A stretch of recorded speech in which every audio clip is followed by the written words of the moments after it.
Hello, welcome to my channel corporate lifestyle.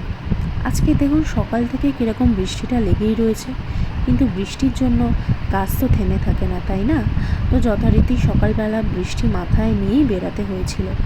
আর বাড়ি ফেরার পথে তো দেখলাম আজকে অটোর আবার লাইন আছে, কোনো দিন অবশ্য দেখি না। যাই হোক, কিছুক্ষণের মধ্যেই বাড়ি চলে আসলাম। আর এসেই আমার সাথে সাথে মনে হয় কখন আমি একটু ফ্রেশ হব, তাই সাথে সাথেই ফ্রেশ হয়ে নিলাম। আজকে খুব তাড়াতাড়ি করার একটা কারণ আছে খিচুড়ি হচ্ছে। হ্যাঁ, তো মাঝখানে একবার মা ফোন করে বলেই ছিল খিচুড়ি খাবো কি না। আর তাছাড়াও সকালবেলা থেকেই যা বৃষ্টি শুরু হয়েছে, খিচুড়ি খাওয়ার খুব ইচ্ছা হয়েছিল।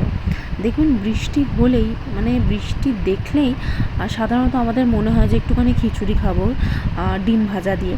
তো সেটাই আমার সকাল থেকে খুব মনে হচ্ছিল খাবো।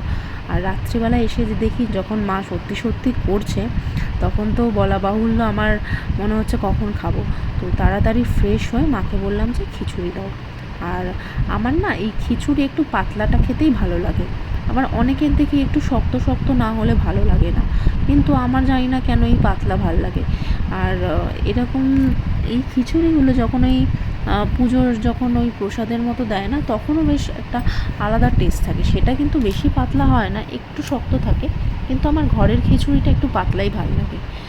আর আজকে খিচুড়ির সাথে করেছিল আমার ডিম ভাজা, আলু ভাজা আর ঢ্যাঁড়স ভাজা। চলো, খেতে দিয়ে দিয়েছে, আমি একটু খেয়ে নিই। ভিডিওটা ভালো লাগলে অবশ্যই জানাবেন। Good night, tata.